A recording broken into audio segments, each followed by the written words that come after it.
My name's Tim Poole. I am the Species at Risk Biologist with the Wildlife, Fisheries and Resource Enforcement in the Department of Agriculture and Resource Development with the province of Manitoba. For the WMA project, we have set up point counts for monitoring breeding birds. And what we do with that is we try and space each point about 500 metres apart, and we basically select different points. So each point we stand for 5 minutes and we record every bird that we hear and every bird that we see within that 5-minute period. And we're going to do that every year over the life of the project. And the reason we do that is because we can actually monitor the impacts on different species of birds from the project. And you're looking for trends. So in one year you might have high numbers of savanna sparrow, and the next year you might have low numbers. But that might be due to different factors out of the control of the project. So what we need to do is look for trends, longer term trends on these wildlife management areas. So that's the point count aspect of what we're doing. The other part of point counts is we do want to try and detect species at risk on these counts, and our hope is that over the course of the project we might begin to find more species at risk due to the impact of introducing grazing in these wildlife management areas. The other bird aspect of monitoring is sharptailed grouse monitoring. That's obviously a harvestable species, and there's a lot of interest out there in this species.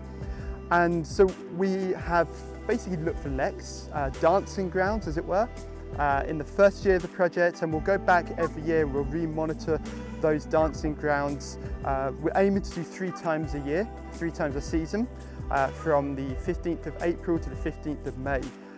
Because then we'll find the peak. The thing with grouse is it's trying to find the peak of displaying the most number of birds on those let grounds.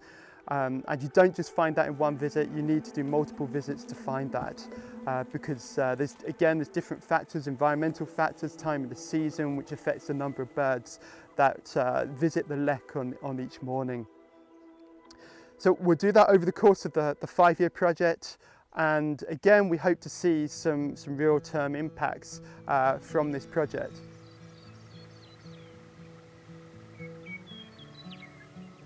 Ecosystems are affected by something called succession. So habitats change over time.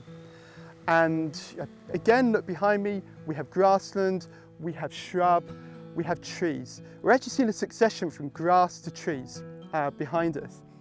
And the shrub is sort of that intermediate period en route to eventually becoming a forest. And for some species, that's great. We have birds around us. There's a least flycatcher over there, for example. They depend on trees. For some species, that's not so good. Some of our most critically endangered, I would say, in Manitoba, species at risk, are grassland birds. And grassland birds depend on open habitats. Sprague's pipit, chestnut-collared longspur, Baird's sparrow, they avoid trees, they avoid shrubs to a certain extent. They depend on wide open areas. And so by managing those shrubs, you're increasing the area of habitat for breeding species at risk. So that's really important.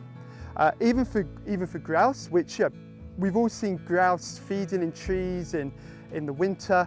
That's their winter diet, or a big part of their winter diet. But they dance on the open ground. They feed in the summer. A lot of the sharp-tailed grouse foraging habitat in summer is on open ground. So we need to manage that succession, ensure that we're going to have a good balance between mature habitats such as forest, shrub habitat, and open grassland. And that again, that's a balance that needs to be found throughout this project. We also need to protect some trees. It's not just eliminating trees. It's not at all what we're talking about. It's a balance between the different habitat needs of the wildlife that depend on these areas. Ferruginous hawk as well, and there's very few pairs left in Manitoba. and they breed in trees. They nest in trees, but trees, single trees or just small groups of trees in wide open prairie. So again, we're dependent on a balance for these species. So why cattle? So there's different forms of management you can use in an area. You can use shrub mowing, for example, to control encroachment by shrubs. You can use fire. Fire has its own risks. We are in the middle of a drought, so we've got dry grass. Using fire has big risks, and also with fire we had to acknowledge that there's fire bans, municipal fire bans, for a reason. We use cattle because cattle is actually part of, well, it's a proxy for bison, and bison were part of the system that these species evolved with, these grassland species. So cattle are a proxy. They don't completely replicate bison grazing, but they do a good job. And we tend to find these species at risk, such as, like I said, chestnut-collared longspur, Sprague's pipit, Baird's sparrow, where we have cattle grazing. They don't breed in tall grasses. They breed in fairly short to moderate height grasslands. And cattle create that. They pulse. They don't just remove every stem of grass. They actually often pulse graze. They select what they want to feed on. And when a cattle selects, it might shorten some species of grass, but then it leaves some tufted grasses, and that might be the nesting habitat for a chestnut-collared longspur, or it might be a bit of cover again. So cattle really do help to manage these ecosystems. It introduces what I call juxtapositions in the habitat, in the field layer.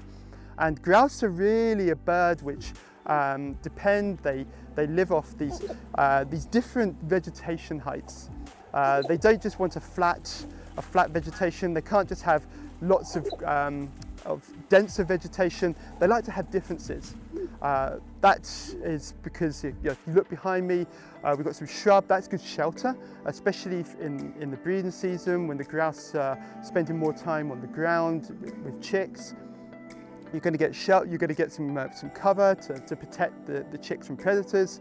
But you also need sort of more open areas because that's good for invertebrates. Bare ground is really good for invertebrates. And so the chicks, which need a high protein diet, especially in their first few weeks, are going to get that from these juxtapositions. They're going to get the cover they need from predators, and they're going to get the good foraging habitat. So I hope to see some of that as well throughout the project. And that diversity is going to be very important.